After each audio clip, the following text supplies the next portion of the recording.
check this shit out.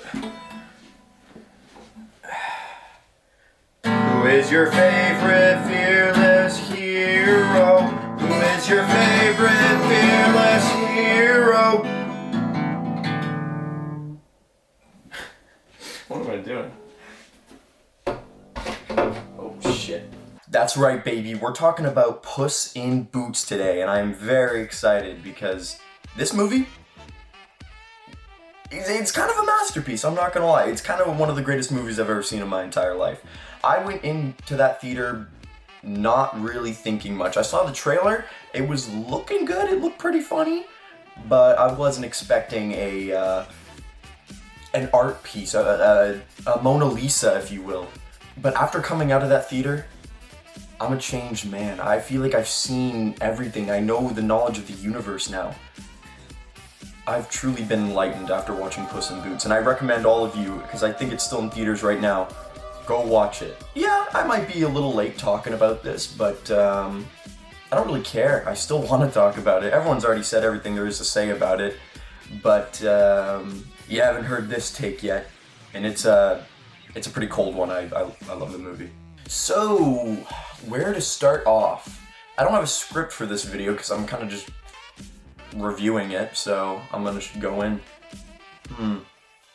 Let's talk about the action here because it is superb. I was really not expecting the level of awesomeness from a Shrek spin-off movie, but whoo!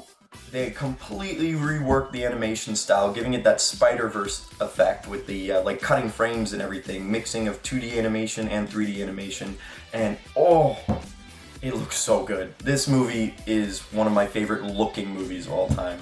Like, we get an Attack on Titan scene at the very beginning of the movie. Puss in Boots like takes on a giant and shit, like he's jumping from rooftop to rooftop, doing flips and such, and like compared to the first few Shrek movies, Puss in Boots is a little bit of a pushover, I won't lie. But they just turned him into, like, he went on his training arc and he just came back and he's an absolute behemoth of a weapon now. But he doesn't take shit from anyone.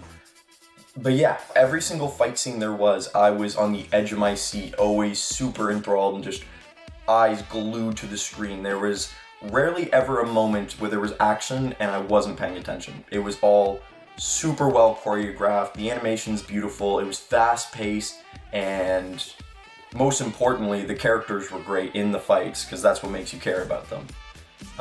Yeah, characters, let's talk about that.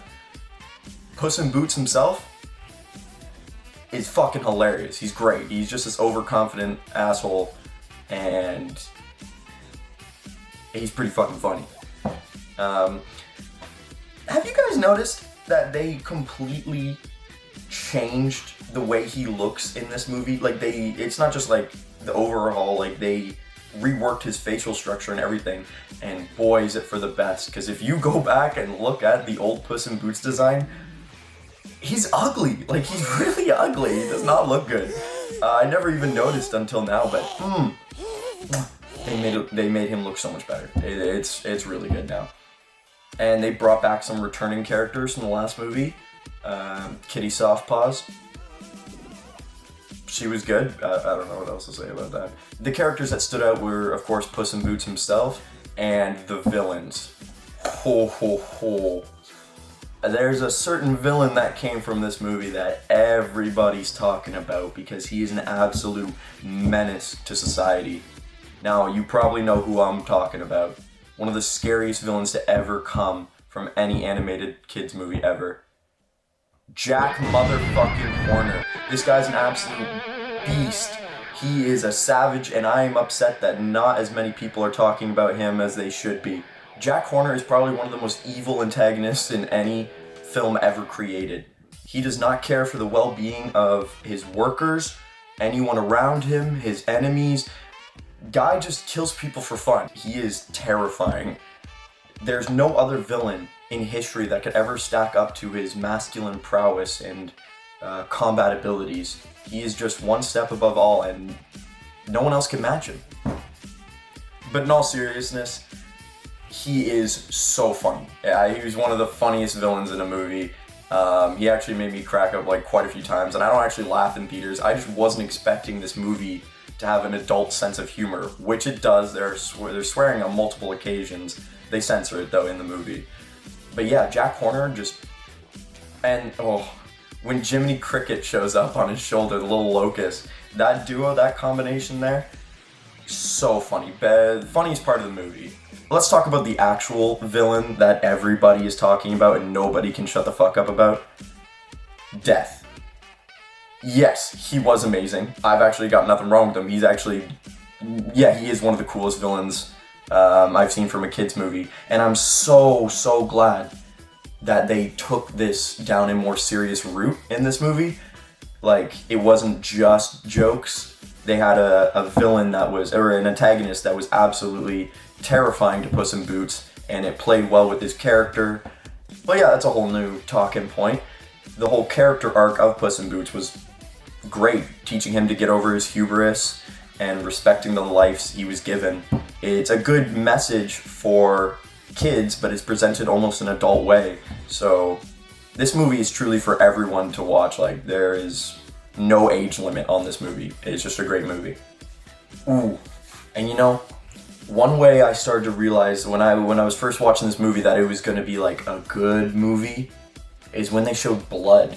I really thought it was going to be jam or jelly or some shit, and it was going to take me out of the moment. I was going to be like, ugh, like some sort of like pan away gag or some shit. But no, they stayed on it, and it was blood. Puss in Boots was bleeding in the movie, and I was like, oh, okay, so this movie is actually going to be kind of sick. They're willing to show this stuff, and I think they're sort of more pandering towards the kids who watched the first Puss in Boots movie, because they've grown up now. Like, the first Puss in Boots movie is one of my favorite movies of all time. Not because it's good. It's really not. But it was entertaining enough for me as a kid. And coming back to this now, it feels really nice because it was a great successor. It was the best thing the Shrek universe has ever produced. By far, you can't argue that. We all love Shrek for the memes and stuff, but whew, this movie was something else. It was just fantabulous. Alright guys, well, that's the end of the video. Let me know if you enjoyed this style, where I'd kind of just, this video's a little short, but I kind of just was speaking my mind. I just want to quickly say that I like the movie. Don't worry, some more essay-style videos are coming back real soon. I haven't uploaded in a while, so I kind of just wanted to get something out. I might do more of these in the future, just these little quick ones where I just go blah, blah, blah, blah, and speak a bunch of random stuff. So yeah, have a great day. Do you like my sombrero?